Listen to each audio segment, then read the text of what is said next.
Detail చూస్తే రంగారెడ్డి జిల్లా Shadnagar RDO కార్యాలయాన్ని ఎమ్మెల్యే వీర్లపల్లి శంకర్ ఆకస్మికంగా తనిఖీ చేశారు. సెలవు పత్రాలు లేకుండా పలువురు సిబ్బంది విధులకు గైర్హాజరు కావడంపై ఆయన తీవ్ర ఆగ్రహం వ్యక్తం చేశారు. హాజరు పట్టికను స్వయంగా పరిశీలించారు ఎమ్మెల్యే వీర్లపల్లి శంకర్. బాధ్యతారాహిత్యంగా వ్యవహరిస్తే ఊరుకోబోమని ఉద్యోగులను ఆయన హెచ్చరించారు. ఎస్ఐఆర్ ప్రక్రియ ప్రజాసేవలపై నిర్లక్ష్యం వహించకుండా ప్రతి ఉద్యోగి బాధ్యతగా పనిచేయాలని ఎమ్మెల్యే స్పష్టంగా సూచించారు.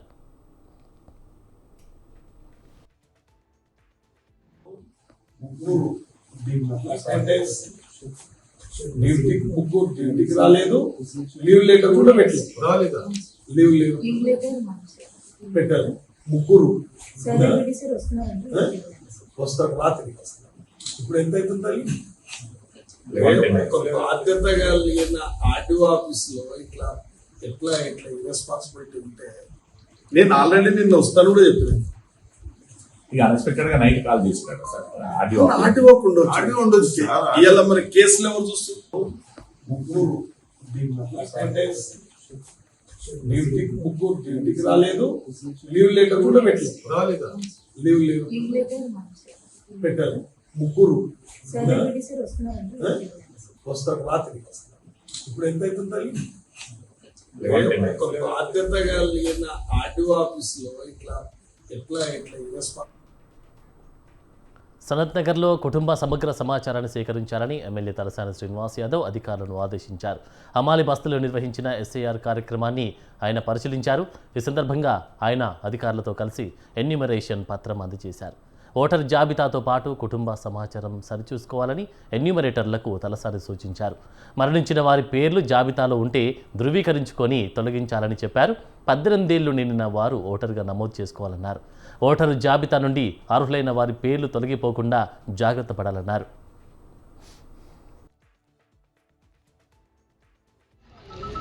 ఏంటంటే చనిపోయిన వాళ్ళని కట్ చేయండి, చనిపోయిన వాళ్ళని రెండోది సరే 2002 2004 సబ్జెక్టు 2026 ఆ ఇంట్లో కుటుంబంలో ఎంతమంది ఉంటే అంతమంది, ఈ ఫ్యామిలీలో ఎంతమంది ఉంటే అంతమంది. రెండోది వాళ్ళ డేట్ ఆఫ్ బర్త్ సర్టిఫికేట్ ప్రకారం 18 ఇయర్స్ ఏదన్నా 18 ఇయర్స్ దాటి 19th ఎంటర్ అయిన వాళ్ళు ఎన్రోల్ చేయాలి.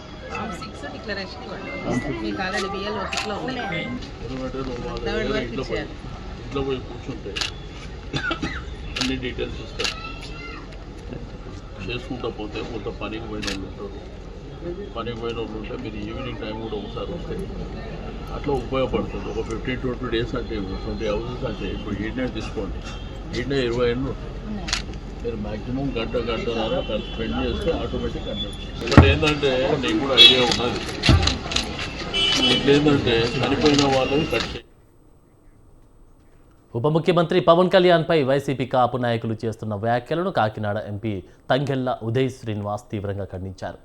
కాపుల సంక్షేమంపై మాట్లాడే నైతిక హక్కు వైసీపీకి లేదని ఆయన విమర్శించారు. కాపుల పట్ల నిజమైన చిత్తశుద్ధి ఉంటే వచ్చే ఎన్నికల్లో కాపు సామాజిక వర్గం నాయకుడిని సీఎం అభ్యర్థిగా ప్రకటించే దమ్ము వైసీపీకి ఉందా అని సవాల్ చేశారు. అనుకున్నట్టే ఎప్పుడు రాష్ట్రంలో వైసీపీ ప్రభుత్వం పోతుందని, అది దేనివల్ల పోతుంది అన్నదానికి కారణం పవన్ కళ్యాణ్ గారు జనసేన వల్లే అనేది మొట్టమొదటి గ్రహించిన వ్యక్తి జగన్మోహన్ రెడ్డి గారు. అలాగే అనుకున్నట్టే వాళ్ళు ఎన్నో విధాలుగా ఆయన్ని ఆపటానికి ప్రయత్నం చేశారు, కుదించడానికి ప్రయత్నం చేశారు, కానీ అస్సలు జరగలేదు. అనుకున్నట్టే ఎప్పుడూ కని విని ఎరగని రీతిలో కూటమి ప్రభుత్వం ఏర్పడిన తర్వాత 2 సంవత్సరాల్లో వీళ్ళు ఏం చేస్తారు, ఎలా చేయగలరు అనే ఒక ఐడియాతో అలాగే వెయిట్ చేశారు. అది కాస్త రాష్ట్రం అభివృద్ధి చెందటంలో కానివ్వండి, సంక్షేమం అందటంలో కానివ్వండి, వాళ్ళకి ఇచ్చిన శాఖల్లో కానివ్వండి, మా అధినేత పవన్ కళ్యాణ్ గారు తీసుకున్న శాఖల్లో కానివ్వండి, అన్నింటిలోని రాష్ట్రం అభివృద్ధి చెందటం, నెంబర్ 1 స్థాయికి తీసుకెళ్లడంలో పర్ఫెక్ట్గా ఉన్నందుకు వాళ్ళకి ఏం చేయాలో తెలియక ఎప్పుడూ వాళ్ళకి తెలిసిన ఏకైక విద్య ఈ కులాల మధ్యన చిచ్చులు పెట్టడం. అదే ఇప్పుడు ఈ ప్రభుత్వంలో ఉన్న అతి బలమైన పార్టీగా ఎదుగుతున్న ఈ జనసేనని ఎలా ఇబ్బంది పెట్టాలి, పవన్ కళ్యాణ్ గారిని ఎలా ఇబ్బంది పెట్టాలి అని చెప్పి కులాల మధ్యన చిచ్చు పెట్టే విధంగా ఇప్పుడు రాజకీయాన్ని ప్రారంభించారు. కాపులకి ఏం చేశారు అని వైసీపీ కాపు నాయకులందరూ కూడా అడగటం జరిగింది. అందరికీ చెప్తున్నాను, కాపులకి ఏం చేశారు అన్నదానికి జనసేన ఏం చేసింది అంటే స్టార్టింగ్ ఫ్రమ్ ద టికెట్స్ దగ్గర నుంచి మాట్లాడుకుందాం మనం. కాపులకి సుమారు 21 స్థానాల్లో 48% సీట్లు కాపులకు కేటాయించడం జరిగింది. దాంతోపాటు దీన్ని కూడా మాట్లాడుకుందాం. బీసీలకి సుమారు 15%, అలాగే ఎస్సీ ఎస్టీలకి సుమారు 24% కేటాయించడం జరిగింది. కానీ మీ వైసీపీ ప్రభుత్వంలో కాపులకి 12.5%, బీసీలకి 23%. ముఖ్యమంత్రి చంద్రబాబు నాయుడుపై కర్నూలు జిల్లా మంత్రాలయం ఎమ్మెల్యే బాల నాగిరెడ్డి ఫైర్ అయ్యారు. మంత్రాలయం నియోజకవర్గంపై దండయాత్ర వద్దని, తన ఓటర్లతో కాదు చేతినైతే తనతో పెట్టుకోవాలని సవాల్ చేశారు. నియోజకవర్గంలో అభివృద్ధి యాత్రకు వస్తే స్వయంగా చంద్రబాబును స్వాగతిస్తానని అన్నారు. మంత్రాలయం నియోజకవర్గం ప్రజల కోసం జైలుకు వెళ్ళడానికైనా తాను రెడీ అన్నారు. తాగునీరు ఉంటే వలసలు పోవాల్సిన అవసరం లేదు. ఇవన్నీ ఆలోచన చేసుకొని మేము చెప్పడం జరిగింది. నేను ఒకటే చెప్తున్నా, నా బీసీ, నా ఎస్సీ, నా మైనార్టీ, నా వాళ్ళందరికీ ఒకటే, ఎప్పుడు కూడా నేను అండగా నిలబడతాను. ఏ ఒక్కరి కోసం కూడా నేను ఆలోచన చేయదలుచుకోలేదు. మీరు ఎంత చెప్పినా, ఎంత బెదిరించినా నేను బెదరదలుచుకోలేదు. నేను కూడా నీకంటే మొండివాడినే. అంటే నీవు అన్ని రకాలుగా వయసులో పెద్దోడు, అన్ని రకాలుగా నువ్వు అన్ని రకాల ముందున్న వ్యక్తి, అన్ని అనుభవం ఉన్న వ్యక్తి కాబట్టి నువ్వు అన్నీ మాట్లాడుతున్నావు. నేను ఒక 4 సార్లు ఎమ్మెల్యే అయినా, 3 సార్లు ప్రతిపక్షంలో నిలబడినాను, ప్రతిపక్షం నుండి పోరాడుతున్నాను. నేనేమి మామూలుగా ఒకసారి అధికారం వచ్చింది, ఆ అధికారం వచ్చినప్పుడు ప్రజలకు మేలే చేశాను, కానీ ఎక్కడ చెడుపు చేయలేదు. ఏ ఒక్కరికి కూడా, ఏ పార్టీలకు కూడా నేను చెడుపు చేయలేదు. అన్నమయ్య జిల్లా సదుం మండలంలో కూటమి నాయకులకు అన్యాయం జరుగుతుందని జనసేన నేతలు విచారం వ్యక్తం చేశారు. వైసీపీ హయాంలో అక్రమ కేసులు ఎదుర్కొన్నామని వారు ఆవేదన వ్యక్తం చేశారు. జిల్లాలోని అధికార యంత్రాంగం ఇప్పటికీ మాజీ మంత్రి పెద్దిరెడ్డి మాటే వింటుందని విమర్శించారు. CM Chandrababu, deputy CM Pawan Kalyan ఈ విషయంలో జోక్యం చేసుకోవాలని వారు విజ్ఞప్తి చేశారు.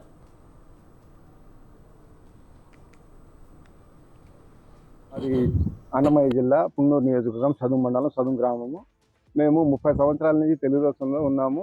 తెలుగుదేశం కోసం పనిచేసిన దానికి మేము ప్రస్తుతం 7 ఎకరాల భూమి కబ్జా అయింది. 2 వ్యక్తులు మా భూమిని కబ్జా చేశారు. దాన్ని పట్టించుకునే నాదుడే లేదు. ఇప్పటికి 2 సార్లు కలెక్టర్ దగ్గర పిటిషన్ పెట్టినాను. ఎంఆర్ఓ దగ్గరికి ఎన్నిసార్లు పోయానో లెక్కే లేదు. ఒకసారి నారావారిపల్లి పోయి లోకేష్ గారికి కూడా పిటిషన్ ఇచ్చినాను. ఇంతవరకు ఏమీ దాని మీద యాక్షన్ లేదు. ఎంఆర్ఓ గారిని అడిగితే లేదు, ఆప్షన్ వస్తే చేస్తామంటున్నారు.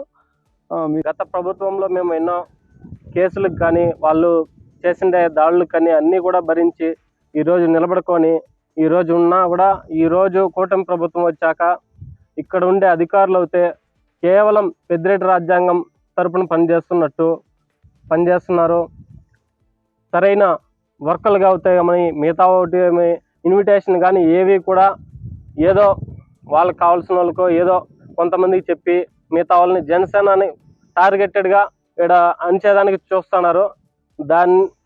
ఇక్కడ టీడీపీ నాయకులు కూడా మాకు సహకరించే వాళ్ళు బాగున్నారు. అలాగే ఇక్కడ అధికారులు అయితే పూర్తిగా పెద్దిరెడ్డి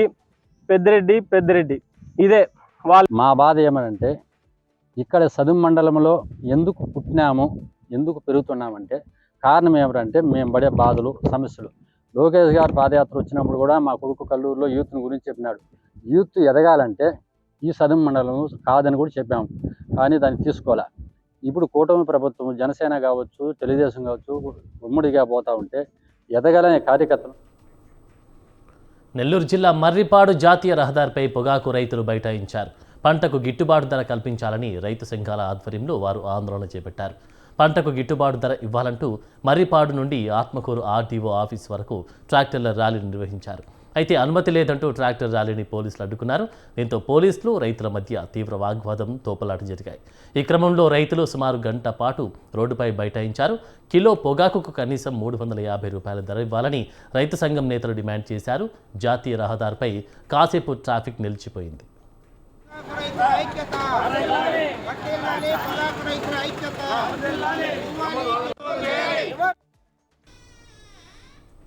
లోకల్ న్యూస్లో షార్ట్ బ్రేక్ తీసుకుందాం. Stay with us.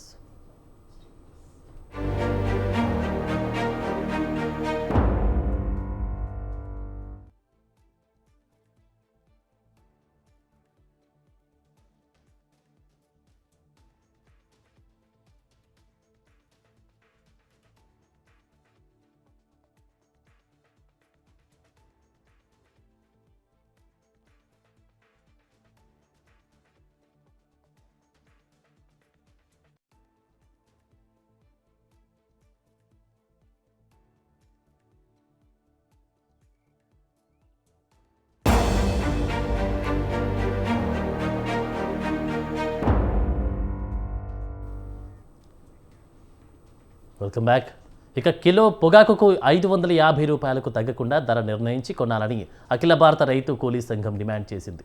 ఏలూరు జిల్లా జంగారెడ్డిగూడెం ఆర్డీఓ ఆఫీస్ వద్ద పొగాకుకు రైతులు ధర్నా చేపట్టారు. పలువురు రైతులు భూములను కౌలుకు తీసుకొని పొగాకు సాగు చేసినట్లు అఖిల భారత రైతు కూలీ సంఘం జిల్లా అధ్యక్షుడు శ్రీనివాస్ చెప్పారు. పొగాకు పంటను బోర్డుకు తీసుకెళ్తే నాణ్యమైన పొగాకుకు కిలోకు కేవలం 210 రూపాయల నుండి 220 రూపాయలే ధర ఇస్తున్నారని ఆవేదన వ్యక్తం చేశారు. కేజీ పొగాకు పండించడానికి రైతుకు సుమారు 350 నుండి 360 రూపాయలు ఖర్చు అవుతుందని అన్నారు. బోర్డులో బ్రోకర్ల ఏకపక్షం రేట్లు నిర్ణయించడంతో తీవ్రంగా నష్టపోతున్నామని రైతులు చెప్పారు. ఆర్డీఓ ఆఫీస్లో వినతి పత్రం అందజేశారు. పొగాకు రైతులకు గిట్టుబాటు ధర కల్పించాలని కేజీకి 550 రూపాయలు తగ్గకుండా కొనుగోలు చేయాలని డిమాండ్ చేస్తూ అఖిల భారత రైతు కూలీ సంఘం ఆధ్వర్యంలో ఆర్డీఓ కార్యాలయం ముందు ధర్నా చేయటం జరుగుతూ ఉంది. ప్రధానంగా రైతాంగానికి గతంలో ఇచ్చినటువంటి రేట్లు ఏవైతే ఉన్నాయో ఆ రేట్లను దృష్టిలో పెట్టుకొని ఈ సంవత్సరము చాలామంది రైతులు భూములను కౌలుకు తీసుకొనేసి వ్యవసాయం చేయటం అనేది జరిగింది. అయితే ఈరోజు రైతుకు పంట చేతికొచ్చేసరికి టొబాకో బోర్డుకు తీసుకెళ్లేసరికి నంబర్ 1 నాణ్యమైనటువంటి పొగాకుకు కేజీకి 210, 220 రూపాయలు అనేది వేస్తూ ఉన్నారు. ఇవాళ పలమనేరులో కొత్తగా నిర్మించిన అత్యాధునిక న్యూ కోర్టు కాంప్లెక్స్ ప్రారంభోత్సవానికి ఎమ్మెల్యే అమర్నాథ్ రెడ్డిని బార్ అసోసియేషన్ సభ్యులు ఆహ్వానించారు. ప్రజలకు మెరుగైన న్యాయ సేవలు అందించే లక్ష్యంతో ఆధునిక సౌకర్యాలతో ఈ కోర్టు కాంప్లెక్స్ నిర్మించారు. హైకోర్టు న్యాయమూర్తులు కోర్టు కాంప్లెక్స్ను ఆదివారం ప్రారంభిస్తారని బార్ అసోసియేషన్ ప్రతినిధులు వివరించారు. బార్ అసోసియేషన్ సభ్యులు అమర్నాథ్ రెడ్డిని శాల్వాలతో సన్మానించారు. న్యాయ వ్యవస్థను బలపరిచేందుకు ప్రజలకు వేగంగా న్యాయ సేవలు అందించేందుకు వీలు కలిగిందన్నారు అమర్నాథ్ రెడ్డి. నిండు జీవితానికి 2 పోలియో చుక్కలు అంటూ పల్నాడు జిల్లా సత్తెనపల్లి ప్రజలకు ఏరియా ఆసుపత్రి సిబ్బంది సందేశం ఇచ్చారు. చిన్నారులకు పోలియో చుక్కలు వేయించడంపై వర్కింగ్ నర్సులు ప్రజలకు అవగాహన కల్పించారు. పోలియో చుక్కల కార్యక్రమం జూన్ 28న సత్తెనపల్లి నియోజకవర్గంలో పలు ప్రాంతాల్లో నిర్వహిస్తారు.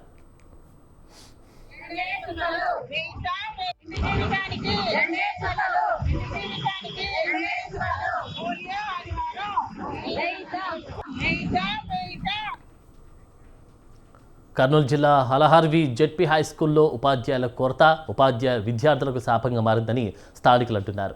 ప్రభుత్వం 6 టీచర్లను కేటాయించిన విధుల్లో ఒక్కరే ఉంటున్నారన్నారు. విద్యాబోధన సరిగా లేక విద్యార్థులు ఇబ్బంది పడుతున్నారని ఆవేదన వ్యక్తం చేశారు.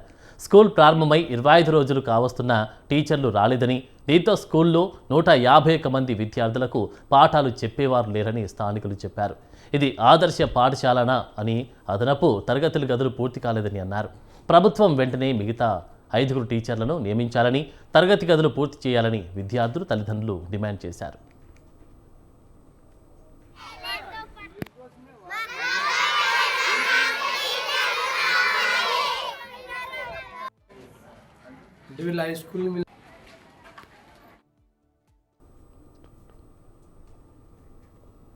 ప్రీ ప్రైమరీ ఇన్స్ట్రక్టర్ పోస్టుల భర్తీలో పారదర్శకత పాటించాలని సూర్యాపేట జిల్లా హుజూర్ నగర్ బీఆర్ఎస్ నేతలు డిమాండ్ చేశారు. మెరిట్ ఆధారంగా అర్హులకే ఉద్యోగాలు ఇవ్వాలంటూ వారు హుజూర్ నగర్ ఆర్డీఓకు వినతి పత్రం సమర్పించారు. ప్రీ ప్రైమరీ శిక్షణ సర్టిఫికెట్లను కొన్ని ఇన్స్టిట్యూట్లు అమ్మినట్లు ఆరోపణలు వచ్చినా సమగ్ర విచారణ జరగలేదన్నారు. ఆరోపణలపై జిల్లా విద్యాశాఖ అధికారులు విచారించి నిజాలు వెలికి తీయాలని బీఆర్ఎస్ నేతలు కోరారు. ఈరోజు హుజూర్ నగర్ నియోజకవర్గ ఆర్డీఓ గారిని ఏదైతే ప్రీ ప్రైమరీ ఇన్స్ట్రక్టర్ అదేవిధంగా ఆయా పోస్టులు హుజూర్ నగర్ నియోజకవర్గం మొత్తంలో అంటే 7 మండలాలకు గాను 60 పోస్టులు, అంటే ప్రీ ప్రైమరీ ఇన్స్ట్రక్టర్ ఏమో 30 పోస్టులు, అదేవిధంగా ఆయా పోస్టులు 30 పోస్టులకు గాను 800 మంది హుజూర్ నగర్ నియోజకవర్గం మొత్తంలో అప్లై చేసుకోవడం జరిగింది. ఏదైతే దీనిలో నిరుపేద మహిళలు అదేవిధంగా నిరుద్యోగ మహిళలు దీనికోసం అప్లై చేసుకోవడం జరిగింది. తెలంగాణ రాష్ట్రం మొత్తంలో కూడా ఎక్కడ కూడా ఈ కోర్సు చేసినటువంటి సర్టిఫికెట్లు ఎక్కడా లేవు. కానీ హుజూర్ నగర్ నియోజకవర్గ కేంద్రంలో ఒక కంప్యూటర్ ఇన్స్టిట్యూట్లో దరిదాపులో 20,000 నుంచి 30,000 రూపాయలకి ఏదైతే ఆ సర్టిఫికెట్ని అమ్మి తెలంగాణ రాష్ట్రం మొత్తం వాటిని పంపిణీ చేయడం జరిగింది. అదేవిధంగా హుజూర్నగర్లో కూడా బహిరంగంగానే 30,000 రూపాయలకి సర్టిఫికెట్లు అమ్మడం జరిగింది. దీని మీద అన్ని పేపర్లలో, అన్ని పత్రికలలో, అన్ని టీవీలలో వచ్చింది. కానీ ఎక్కడ కూడా విచారణ మాత్రం ఎక్కడ కూడా జరగలేదు. మేము ఏమంటున్నామంటే ఈరోజు దాన్ని విచారణ చేసి ఎవరైతే ఖరీఫ్ సీజన్ మొదలైనా వానలు సరిగా పడలేదు. దీంతో అన్నదాతలు ఆందోళన చెందుతున్నారు. వానదేవుడి ప్రసన్నం కోసం మహబూబాబాద్ జిల్లా గుండంరాజుపల్లిలో పురాతన ఆచారాన్ని తెరపైకి తెచ్చారు. గ్రామస్తులంతా ఏకతాటిపై బండపాశం పెట్టారు.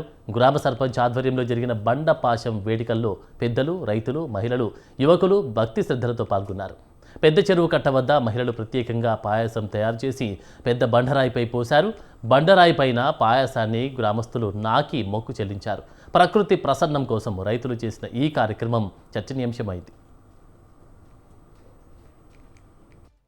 ఇప్పటికే రైతులకు వర్షాలు లేక రైతులందరూ ఇబ్బంది పడుతున్న తరుణంలో, అదేవిధంగా పత్తి రైతులు పత్తి వేయాల్సిన సమయం ఆసన్నమైనప్పటికీ ఇప్పటికీ వర్షాలు లేక అనేక ఇబ్బందులు పడుతున్న రైతులందరం కూడా, మా గ్రామ ప్రజలందరం కూడా ఏకతాటిపైకి వచ్చి మేము గత తరతరాల నుంచి వస్తున్నటువంటి సాంప్రదాయాన్ని ఉనికిపుచ్చుకొని బండపాశం పైన పాశాన్ని వండుకొని కులాలకు అతీతంగా, మతాలకు అతీతంగా ప్రజలందరం ఏకతాటిపైకి వచ్చి మా వనదేవతలందరినీ దర్శనం చేసుకొని, అదేవిధంగా పెద్ద చెరువు కాడికి కట్టమైసమ్మని మొక్కుకొని ప్రజలందరం మహిళలు, మేధావులు, యువకులు, రైతులు, కూలీలు కూడా ఈరోజు పెద్ద ఎత్తున సుమారుగా 500 మంది జనంతో మేము బండపాశమ కార్యక్రమం చేయడం జరిగింది. ఈ బండపాశమ కార్యక్రమంతోటైనా వనదేవుడు కరుణించి ఈసారి వర్షాలు సమృద్ధిగా పడాలని చెప్పేసి, మా రైతులు సుభిక్షంగా ఉండాలని ఉద్దేశంతో ఈ కార్యక్రమం చేయడం జరిగింది. ఇప్పటికే రైతులకు వర్షాలు లేక రైతులందరూ ఇబ్బంది పడుతున్న తరుణంలో, అదేవిధంగా పత్తి రైతులు పత్తి వేయాల్సిన సమయం ఆసన్నమైనప్పటికీ ఇప్పటికీ వర్షాలు లేక అనేక ఇబ్బందులు పడుతున్న రైతులందరం కూడా, మా గ్రామ ప్రజలందరం కూడా ఏకతాటిపైకి వచ్చి మేము గత తరతరాల నుంచి వస్తున్నటువంటి సాంప్రదాయం. వర్షాలు కురవాలంటూ నల్గొండ జిల్లా చిట్యాల మండలం పిట్టంపల్లి గ్రామస్తులు గ్రామ దేవతలకు పూజలు చేశారు. వానాకాలం సీజన్ ప్రారంభమై 2 కార్తెలు గడుస్తున్న వరుణుడు కరుణించకపోవడంతో వారు వానదేవునికి భక్తి శ్రద్ధలతో మొక్కులు చెల్లించారు. గ్రామ దేవతలను ప్రసన్నం చేసుకునేందుకు సంప్రదాయ పద్ధతిలో నీళ్లు పోసి వర్షాలు కురవాలని వేడుకున్నారు. రైతుల కష్టాలు తొలగి చెరువులు సమృద్ధిగా నిండి పంటలు పండాలని గ్రామస్తులు ప్రార్థించారు. ఈ ప్రత్యేక పూజలతో పిట్టంపల్లిలో ఆధ్యాత్మిక వాతావరణం నెలకొంది. పోస్తున్నాం పెద్దమ్మ తల్లికి ఊళ్ళే ఆనదేవునికి వర్షం రావాలని నీళ్లు పోస్తున్నాము. ఆనదేవుడు కరకరియాలే. గంగమ్మ తల్లికి నీళ్లు పోస్తున్నాం. పెద్దమ్మ తల్లికి ఊళ్ళే దేవస్థానాలకు అందరికి పోస్తున్నాము. నాగండ్ల మీద వాళ్ళు నరుకొని సచ్చిరి ఆనదేవా ఓ ఆనదేవా, గుడ్కల మీద గుద్దుకొని సచ్చిరి ఆనదేవా ఓ ఆనదేవా. ఆనదేవునికి వర్షం రావాలని నీళ్లు పోస్తున్నాము. ఆనదేవుడు కరకరియాలే. గంగమ్మ తల్లికి నీళ్లు పోస్తున్నాం. పెద్దమ్మ తల్లికి ఊళ్ళే దేవస్థానాలకు అందరికి పోస్తున్నాము. నాగండ్ల మీద వాళ్ళు నరుకొని సచ్చిరి ఆనదేవా ఓ ఆనదేవా, గుడ్కల మీద గుద్దుకొని సచ్చిరి ఆనదేవా ఓ ఆనదేవా. ఆనదేవునికి వర్షం రావాలని నీళ్లు పోస్తున్నాము. ఆనదేవుడు కరకరియాలే. గంగమ్మ తల్లికి నీళ్లు పోస్తున్నాం. పెద్దమ్మ తల్లికి ఊళ్ళే దేవస్థానాలకు అందరికి పోస్తున్నాము.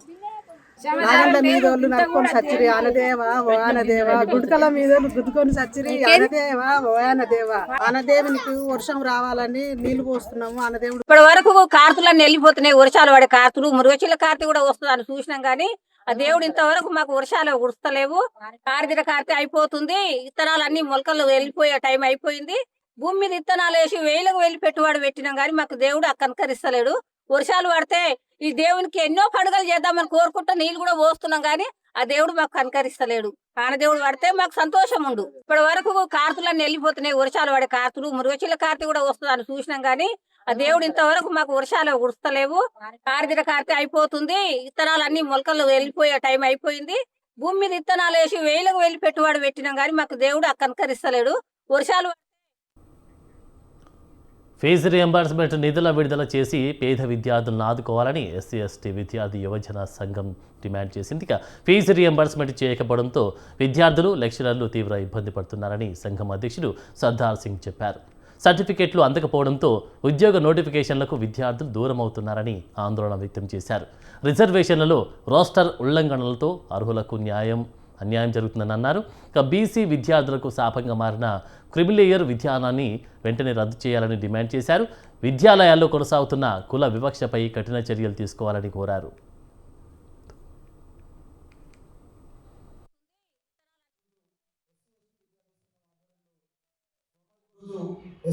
విద్యార్థి సంఘం ఆధ్వర్యంలో సోమాజిగూడ ప్రెస్ క్లబ్లో తెలంగాణ రాష్ట్రంలోని ఎస్సీ ఎస్టీ బీసీ విద్యార్థులు చేయాలి. అలాగే అడ్మిషన్లోని పూర్తి పారదర్శకత పాటించాలి. కాలేజీలోని ప్రైవేట్ కాలేజీల తేవాలి. అలాగే బీసీ విద్యార్థులకు క్లిప్లేయర్ విధానం రద్దు చేయాలి. అలాగే క్యాంపస్ లోని ఎస్సీ ఎస్టీ విద్యార్థులపై పునర్వ్యవస్థ తీసుకోవాల్సిందిగా మేము డిమాండ్ చేస్తున్నాం. అలాగే ఎస్సీ ఎస్టీ విద్యార్థులకు ప్రత్యేకమైన ప్లేస్మెంట్ అడ్మిషన్ కొనసాగిస్తూ ఇష్టం వచ్చినట్టు ఫీజు పెంపుదల అన్ని ఉన్నాయి కాబట్టి ఈ రాష్ట్ర ప్రభుత్వం వాటిని నియంత్రణ చేయాలని సమాజంలో ప్రెస్ క్లబ్ లో ఈ యొక్క సమావేశం నిర్వహించడం జరుగుతుంది.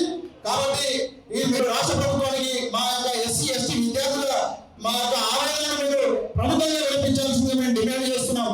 ఈరోజు ఎస్సీ ఎస్టీ విద్యార్థి సంఘం ఆధ్వర్యంలో సోమాజిగూడ ఈరోజు రాష్ట్రంలో 14 లక్షల మంది విద్యార్థులకు సంబంధించిన ఫీజు రింబర్స్మెంట్ వెంటనే విడుదల చేయాలి. ఈ ఫీజు విడుదలతోటే విద్యార్థులది మరియు ఫ్యాకల్టీలది జీవితం ముడిపడి ఉన్నది. ఈరోజు రాష్ట్రంలో కార్పొరేట్ ఇంజనీరింగ్ కాలేజీలన్నీ ఇంజనీరింగ్ సర్టిఫికెట్లను దగ్గర పెట్టుకొని విద్యార్థులను ఇవ్వకుండా ఈరోజు రాష్ట్ర ప్రభుత్వం కేంద్ర ప్రభుత్వం విడుదల చేసేటువంటి ప్రభుత్వ ఉద్యోగాలకు అప్లై చేసుకోవడానికి డిగ్రీ సర్టిఫికెట్లు ఇవ్వకుండా ఈరోజు కాలేజ్ బయట నిలబెడుతున్నాయి. బలవంతంగా ఫీజు వసూలు చేసి రాష్ట్ర ప్రభుత్వం హైకోర్టే మాకు డైరెక్షన్ ఇచ్చిందని చెప్పేసి ఈరోజు ఫీజు రియంబర్స్మెంట్ మీద ప్రభుత్వం ఇప్పటి వరకు అసలు పెదవి విరవలేదు. ఇప్పుడు ఉన్నటువంటి విద్యాశాఖ మంత్రి రాష్ట్ర ముఖ్యమంత్రి పెద్దన్న పాత్ర పోషించి ఈరోజు పెండింగ్లో ఉన్నటువంటి ఫీజు బకాయిలన్నింటినీ విడుదల చేసి రాష్ట్రంలో విద్యని గాడిలో పెట్టాలని కోరుతున్నాం. ఈరోజు ఎస్సీ ఎస్టీ బీసీ విద్యార్థుల కోసం జరిగిన ఈ ఫీజు దీక్ష, ఈ ఫీజు పోరాటం అనేది దీని వెనకాల ఒకటే ఒక ఉద్దేశం. అంతర్జాతీయ మాదక ద్రవ్యాల వ్యతిరేక దినోత్సవం సందర్భంగా వరంగల్ జిల్లా నర్సంపేట పోలీసులు అవగాహన ర్యాలీ చేపట్టారు. పట్టణంలోని కేఎస్ఆర్ కాన్సెప్ట్ స్కూల్ విద్యార్థులు ఈ అవగాహన ర్యాలీ పాల్గొన్నారు. మాదక ద్రవ్యాల దుష్పరిణామాలపై ప్రజల్లో చైతన్యం కల్పించడం, డ్రగ్స్ రహిత సమాజ నిర్మాణం లక్ష్యంగా ర్యాలీ చేపట్టారు. ప్రధాన రహదారి గుండా సాగిన ర్యాలీ అంబేద్కర్ చౌరస్తా వరకు కొనసాగింది. అంబేద్కర్ చౌరస్తాలో పాఠశాల విద్యార్థులు మారక ద్రవ్యాల వినియోగంతో వచ్చే అనర్థాలపై నాటకం ప్రదర్శించారు. కార్యక్రమంలో school correspondent Rajender Reddy, CI Srinivas పోలీసులు పాల్గొన్నారు.